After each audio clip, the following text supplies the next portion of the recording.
안녕하세요, 스노라이딩입니다.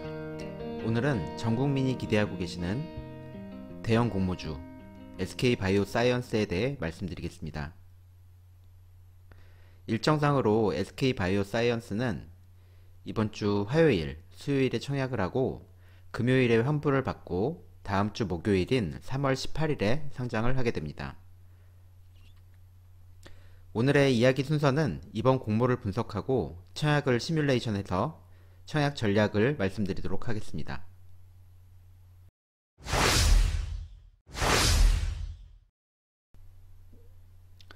우선 공모 분석입니다. SK바이오사이언스는 기초의약물질 및 생물학적 제재 제조업으로 되어 있는데 바이오 의약품을 위탁 생산하는 CMO, CDMO 기업으로 보시면 됩니다.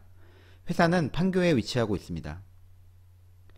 희망 공모가액 49,000원에서 65,000원으로 되어 있는데 수혜치 결과가 나와봐야 알겠지만 밴드를 초과한 금액이 나오지 않을까 예상해 봅니다.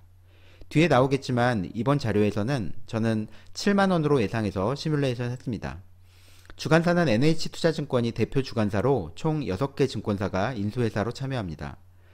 아직 중복방지 시스템이 갖춰있지 않기 때문에 모든 증권사에 중복투자가 가능합니다. 일정은 앞서 말씀드린 바와 같이 화요일, 수요일에 청약하고 내주 3월 18일 목요일에 상장합니다.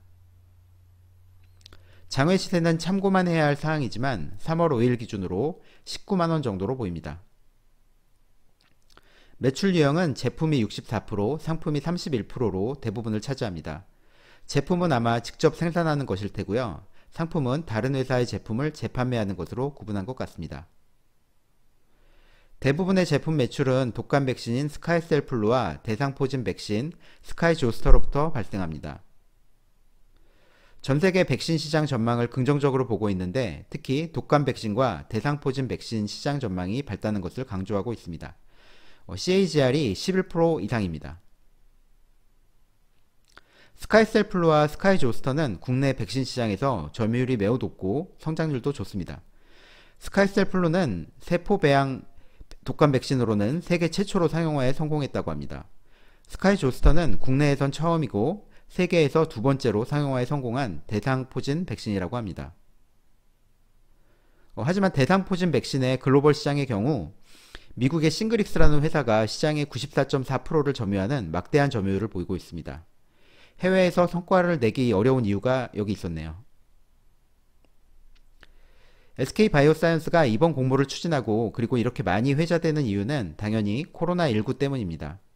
아스트라제네카와 노바백스 코로나19 백신 위탁 생산 계약을 체결하였습니다. 해당 실적은 올해 1분기부터 본격적으로 반영될 예정이라고 합니다. 영국의 아스트라제네카는 작년 7월에, 미국의 노바백스는 작년 8월에 체결하였습니다. 또한 국내 코로나19 백신 유통업체로 단독 선정되었습니다. 국내 백신 유통 및 보관, 콜드체인 구축, 그리고 입출하 관리까지 유통에 대한 모든 것을 맡는다고 합니다. 회사의 연역을 보면 2005년에 백신 R&D 센터를 설립하고 꾸준히 규모를 늘린 것을 확인할 수 있습니다. SK바이오사이언스가 이번에 공모를 이렇게 급하게 진행하는 것으로 알고 있는데요. 현재 시점을 놓친다면 코로나19에 대한 관심도가 떨어져서 흥행에 실패할 수 있다는 우려가 깔려있지 않나 생각됩니다. 우리가 바라는 코로나19 종식이 SK바이오사이언스에는 위협적이라고 합니다. 코로나19 효과로 매출, 영업이익, 단기순이익 모든 면에서 큰 성장을 기록하고 있습니다. 팬데믹 상황에서 국내 독감 백신 수요 증가로 SK바이오사이언스의 스카이셀플루의 매출 증가로 이어졌습니다. 부채 비율은 업종 평균 대비 약간 높지만 유동 비율은 좋은 모습입니다. 이번 공모의 공모자금은 모두 시설 투자에 사용한다는 계획입니다. 특히 생산 캐파를 늘리는 데 집중하는 것으로 보입니다. 유통 가능 주식수는 아직 수요 예측 결과 발표 전이라 달라질 수 있지만 비율로는 25.57%로 낮지만 규모 면에서 워낙 대형사라 1956만 주로 매우 많습니다. 공모가 7만원으로 금액을 환산하면 무려 1조 3,700억이나 됩니다. 보유 파이프라인을 꾸준히 늘려가고 있습니다. 하지만 코로나19 백신 외에는 특별히 급격하게 성장할 만한 것은 보이지 않습니다.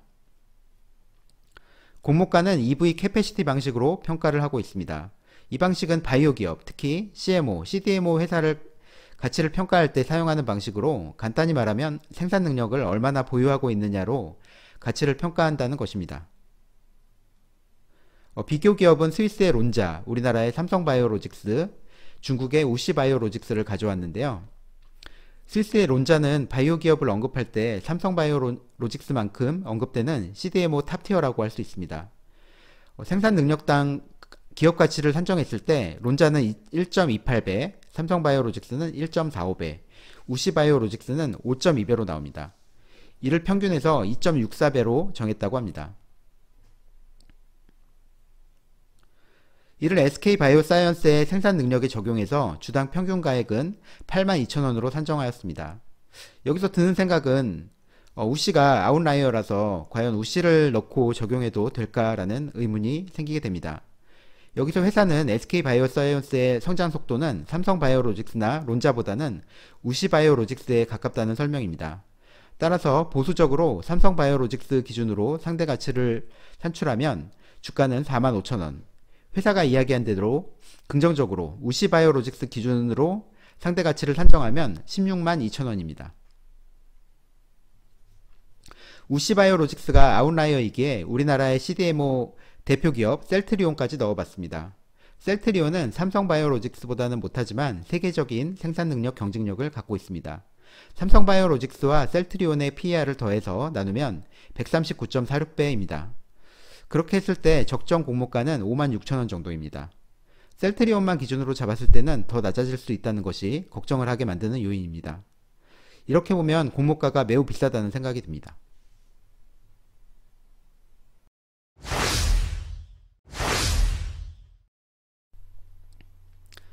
이번에는 기존 데이터를 활용해서 청약을 시뮬레이션 해보겠습니다.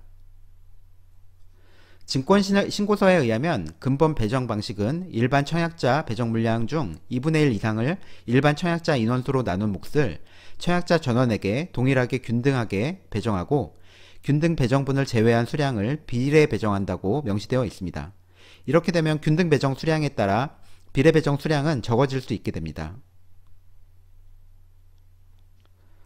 과거 대형 공모주의 청약 증거금 사례를 보면 작년 SK바이오팜의 경우 31.3조, 카카오게임즈는 58.6조, 빅히트는 58.7조였습니다. 빅히트가 가장 최고 기록을 가지고 있죠. 솔로엠은 12.5조로 대형 공모주는 아니지만 넣어봤는데요. 후에 말씀드리겠지만 5개의 주관사가 주관했던 사례이기에 계좌수 예상을 위해서 넣어봤습니다.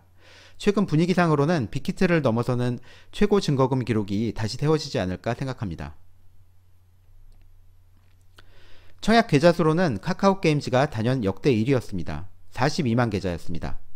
SK바이오팜은 23만 계좌, 빅히트는 25만 계좌, 솔로엠도 대형 공모주가 아님에도 24만 계좌나 들어왔습니다. 이는 올해부터 균등 방식이 적용되면서 계좌가 늘어난 사례라고 할 수 있습니다. SK바이오사이언스는 이보다 훨씬 많은 최고 청약 계좌 기록을 갱신할 것으로 예상됩니다. 계좌당 증거금은 빅히트가 4억 6천으로 단연 최고였습니다. 카카오게임즈가 2억 8천만원, SK바이오팜이 2억 7천, 최근에 있었던 솔로엠은 5,200만원이었습니다.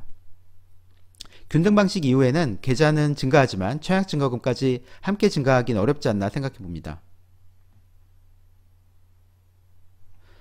증권사별 청약 참여수 계좌는 어떻게 들어올까 예상하기 위해 솔로엠 청약 결과를 다시 가져왔습니다. 솔로엠의 경우는 대표 주관사가 미래에셋대우였습니다. 배정 물량은 독보적으로 많은 70만 주를 갖고 있었고요. 가장 많은 7만 5천 계좌가 들어왔습니다. KB증권이 4만 7천 계좌, 하나금융투자가 3만 2천, 신한금융투자가 3만 5천 계좌로 배정 물량 수준으로 계좌를 들여다보니 삼성증권을 보면 5만 1천 계좌로 급히 늘어난 것을 볼 수 있습니다. 삼성증권이 KB증권이나 하나증권보다 큰 증권사라서 계좌수가 더 많이 몰린 것으로 판단됩니다. 즉 대표 주관사 그리고 배정 물량에 따라 계좌 수가 몰리지만 규모가 큰 증권사는 기본적으로 가입 계좌를 많이 갖고 있기 때문에 규모가 큰 증권사에 계좌가 많이 들어올 수 있습니다. 그럼 앞서 말씀드린 사항을 고려해서 시뮬레이션한 결과를 말씀드립니다. 본 시뮬레이션은 제가 정한 기준에 따라 움직인 시뮬레이션으로만 참고만 하시면 되고 절대적으로 믿으시면 안됩니다. 조건들은 여기서 상세하게 안내해드리긴 어려운 점도 양해 부탁드립니다. 우선 물량을 보면 대표 주관사인 NH증권이 가장 많은 141만 주를 보유하고 있습니다. 가장 낮은 물량은 삼성증권과 하나금융투자로 19만 주로 보입니다. 공모가는 7만원으로 가정하였습니다. 증거금은 62조 들어온다고 가정했고 이는 지난 빅히트를 넘어서는 역대 1위 규모입니다.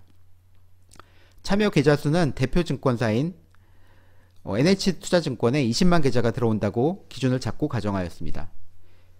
이후는 증권사 규모로 추정하였는데 20년 3분기까지 영업이익을 기준으로 삼았습니다. 다만 미래에셋대우가 NH투자증권보다 영업이익이 높은데 대표 주관사임을 고려해서 미래에셋대우는 NH투자증권과 한국투자증권의 중간값으로 잡았습니다. 영업이익으로 보면 SK증권은 현저히 낮은데 어느정도 보정을 해서 추정했습니다. 이렇게 했을 때 총 79만 9천 계좌, 거의 80만 계좌가 들어온다고 결과를 얻었습니다. 이렇게 되면 균등 배정으로는 총 16주를 받을 수 있는데 NH투자증권과 한국투자증권이 가장 많은 4주, 미래에셋, SK증권 3주, 삼성증권과 하나금융투자는 한 주씩 받아서 총 16주를 받는다는 결과를 얻습니다. 비례까지 넣는다고 가정했을 때 비례 경쟁률이 가장 낮은 곳은 SK증권으로 623대 1, 비례 경쟁률이 가장 높은 곳은 삼성증권입니다. 결론적으로 비례를 넣으실 때 삼성증권은 피하는 것이 낫다는 의견을 드립니다.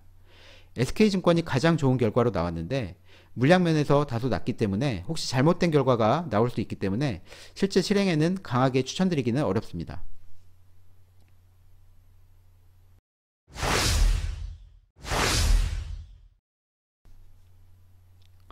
마지막으로 처약 전략입니다.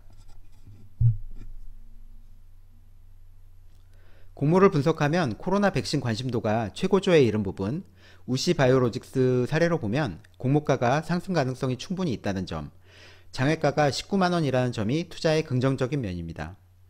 반면 코로나 종식 이후에 급격한 성장 동력은 찾기 어렵다는 점, 삼성바이오로직스, 셀트리온 사례로 보면 공모가가 비싸다는 점, 유통 가능 물량이 많다는 점이 부정적인 면입니다. 하지만 결론적으로 현재 분위기상으로는 긍정적인 면이 훨씬 커 보입니다. 무조건 풀청약으로 의견드립니다. 청약 전략을 정리하면 균등을 위해서는 모든 계좌에 최소 20주 이상 청약하기를 추천드리고 더 안전하게는 30주 청약을 추천드립니다. 이유는 제가 NH투자증권에 20만 계좌가 들어온다고 말씀드리며 총 80만 계좌가 들어온다고 말씀드렸는데 가능성이 높지만 아직 80만 계좌가 들어온 사례가 없습니다. 그럴 가능성은 낮지만 만약 NH투자증권에 10만 계좌가 들어온다면 배정 주식수가 8주 이상이 될 수 있어서 10주를 신청한다면 그의 50%인 5주만 배정받을 수 있으니 주의하시기 바랍니다. 비례는 가용금액을 최대한 청약하는 것으로 의견드립니다. 보유 물량이 많은 NH투자증권을 가장 우선 추천드리고 물량은 많지만 증권사 규모로 봤을 때 경쟁률이 괜찮을 듯한 한국투자증권을 추천드립니다.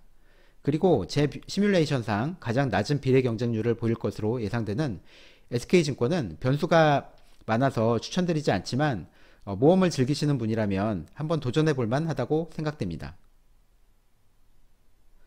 주가는 앞서 말씀드린 대로 시장에서 SK바이오사이언스를 삼성바이오로직스나 셀트리온으로 볼 것이냐, 우시바이오로직스로 볼 것이냐에 달려있는데 현재 분위기상으로는 상장 초기에는 우시바이오로직스 수준에 더 근접하지 않을까 의견드립니다. 따상 혹은 그 근처로 의견드립니다. 하지만 어떻게 보느냐에 따라 공모가는 싸지 않다는 점, 따상 이상으로 간다면 우시바이오로직스 수준도 넘는다는 점 참고하셔서 투자하시기 바랍니다. 이상 스노라이딩이었습니다. 도움이 되셨다면 구독 부탁드립니다. 감사합니다.